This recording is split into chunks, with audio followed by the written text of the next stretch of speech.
Pastor, vim aqui para dizer, já não quero servir este mundo tão fútil. Pastor, vim aqui declarar, eu não quero viver uma vida inútil.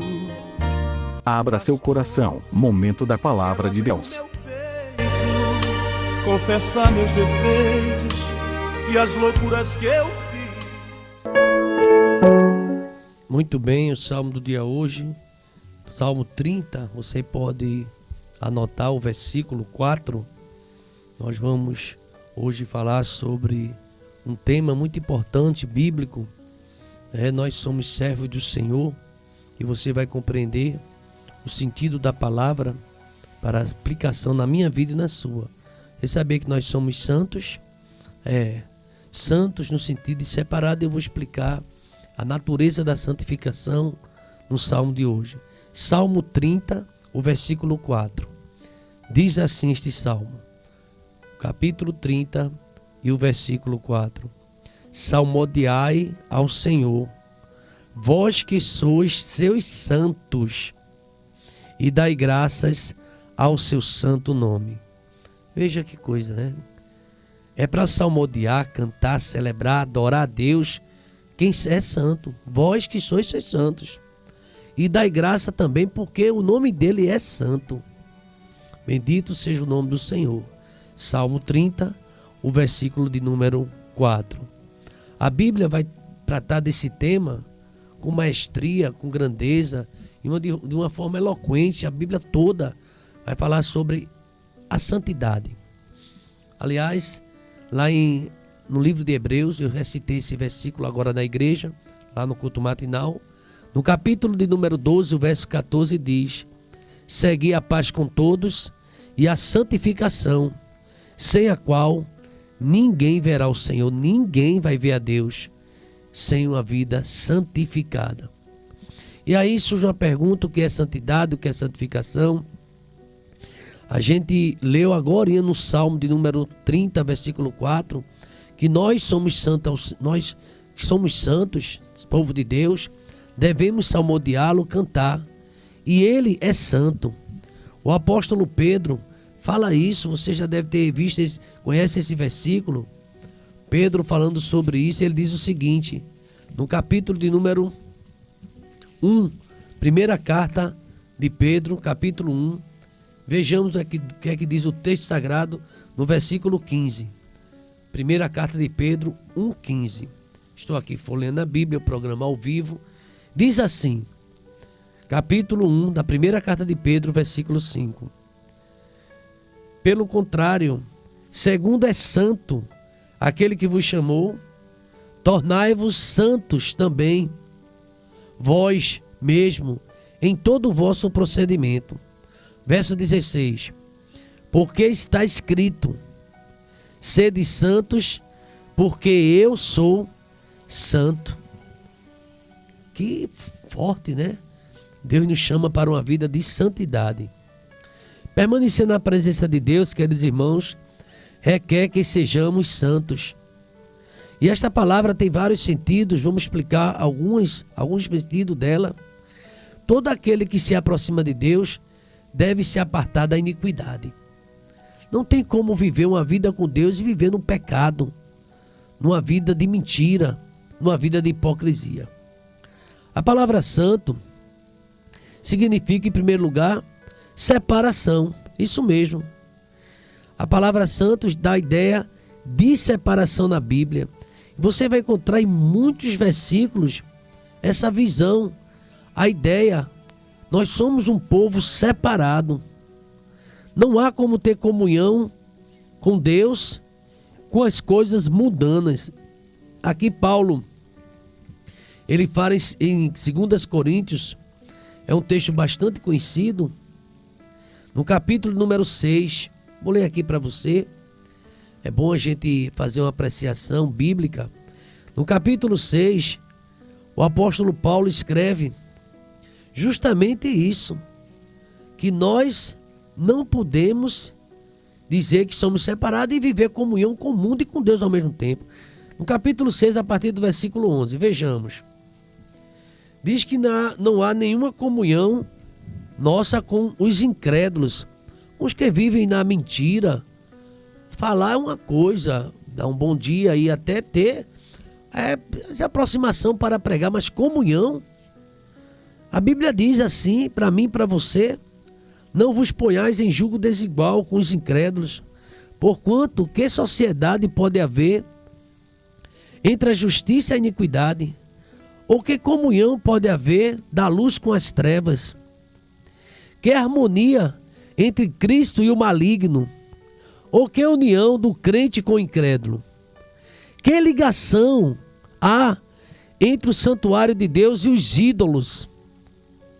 Porque nós somos santuários do Deus vivente, como ele próprio disse: habitarei e andarei entre eles, serei o seu Deus e eles serão o meu povo. Por isso, retirai-vos do meio deles, separai-vos, meu povo, diz o Senhor. Olha a palavra, separai-vos. Ser santo é ser separado. Separai-vos, diz o Senhor. Não nem toqueis nas coisas impuras, e eu vos receberei.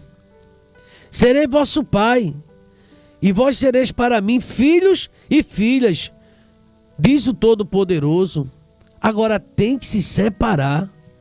Como é que nós podemos estar diante do Santo de Israel com a vida de impureza, do pecado?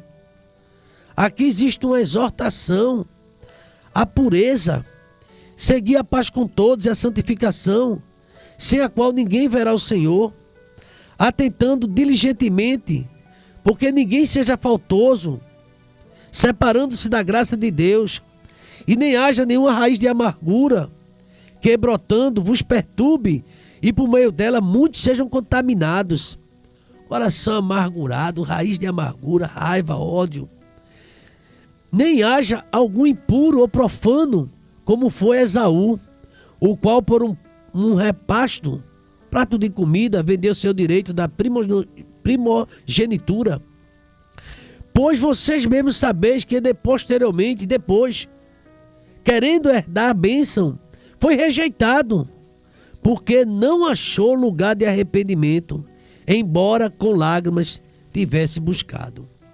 Separação é a primeira ideia aqui que eu apresento nesta manhã da natureza da santidade. A única mistura que Deus quer, que é recomendada, é no sentido de exercer nossa influência positiva ao mundo. O cristão ou é bigorna ou é martelo. Ele não se molda, ele é moldado. Exatamente isso. Nós precisamos não ser influenciado, mas influenciar e não se conformar com esse mundo. Não há comunhão das coisas de Deus com as coisas mundanas, irmão. Não há. A gente vive neste mundo, mas não somos desse mundo. Tem crente aí, ouve uma expressão que certa vez ouvi uma professora usando no seminário: crente desmantelado. Vive de todo jeito, um péssimo testemunho, não é separado, entra na roda dos escarnecedores, é piada, é brincadeira, fica aí mandando mensagem carregada de maldade, de iniquidade no seu WhatsApp, mas não manda um versículo. Você está igual ao mundo, você recebeu de alguém que nem te respeita, você vai ali, elimina, não fique reproduzindo coisas terríveis.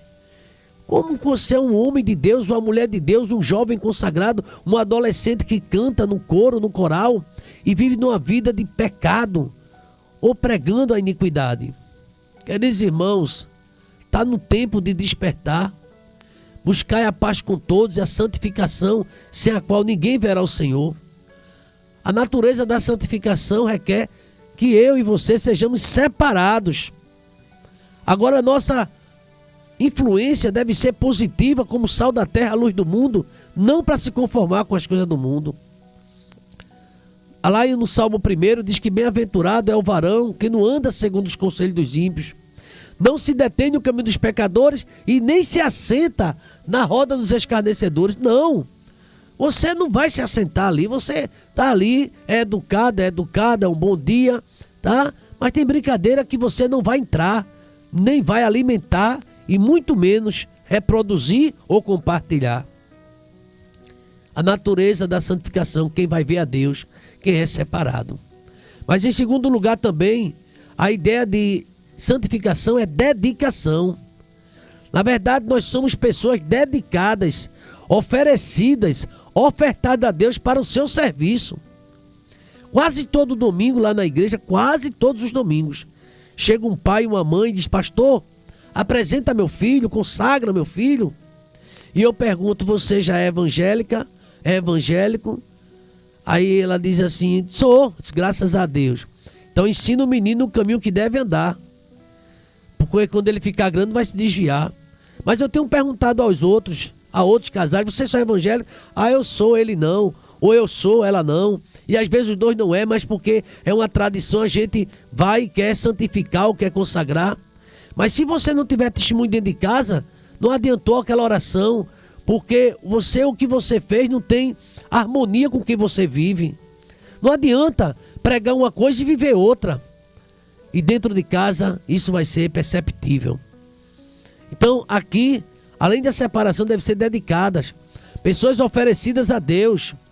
Temos muitos exemplos aqui, poderíamos falar do jovem, do menino Samuel, que foi oferecido e consagrado ao Senhor. Foi levado ali para a sinagoga ainda criança.